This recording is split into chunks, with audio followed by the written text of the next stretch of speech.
ఇంగ్లండ్లో Bharat test జట్టు ఆశలన్నీ బుమ్రా మీదే ఉన్నాయి. ఎలాంటి పిచ్పై అయినా చెలరేగే సత్తా జస్ప్రీత్కు ఉంది. ఆస్ట్రేలియాలో బోర్డర్ గవాస్కర్ ట్రోఫీలో బౌలింగ్ భారాన్ని స్టార్ బౌలరే మోశాడు.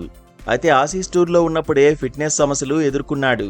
కొంతకాలంగా ఆటకు దూరంగా ఉన్నాడు. ఐపీఎల్లోనే మళ్లీ బరిలోకి దిగాడు. ఇప్పుడు భారీ అంచనాల మధ్య ఆడబోతున్నాడు. ఆరంభంలోనే బుమ్రా వికెట్ల ఖాతా తెరిస్తే ఇంగ్లండ్పై ఒత్తిడి పెరిగే అవకాశం ఉంటుంది. సహచర బౌలర్లు కూడా చెలరేగేందుకు వీలవుతుంది. ఇంగ్లండ్లో బుమ్రా 9 మ్యాచ్ల్లో బరిలోకి దిగాడు. 37 వికెట్లు దక్కించుకున్నాడు. ఆస్ట్రేలియాతో టెస్ట్ సిరీస్లో సిరాజ్ పెద్దగా ఆకట్టుకోలేకపోయాడు. విమర్శలు ఎదుర్కొన్నాడు.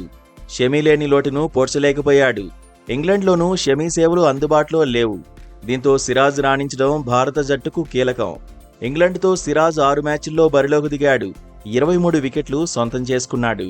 ఇంగ్లండ్లో శార్దూల్ ఠాకూర్ 4 టెస్టుల్లో బరిలోకి దిగాడు. కానీ 2 ఏళ్లుగా భారత జట్టుకు దూరంగా ఉన్నాడు. ఇప్పుడే మళ్లీ బరిలో దిగబోతున్నాడు. గతంలో ఇంగ్లండ్లో 4 టెస్టులాడిన శార్దూల్ ఠాకూర్ 10 వికెట్లు తీశాడు. అవకాశాల కోసం హర్షదీప్ సింగ్ ఎదురు చూస్తున్నాడు. వైట్ బాల్ ఫార్మాట్లో హర్షదీప్ రాణించాడు. ఐపీఎల్లో రాణించిన ప్రసిద్ధి కృష్ణ పైన అందరి చూపు పడబోతోంది. పేస్ పిచ్లపై స్పిన్నర్ల ప్రభావం పెద్దగా ఏమీ ఉండదు. స్పిన్ ఆల్రౌండర్ జడేజాకే తుది జట్టులో చోటు ఖాయంగా కనిపిస్తోంది.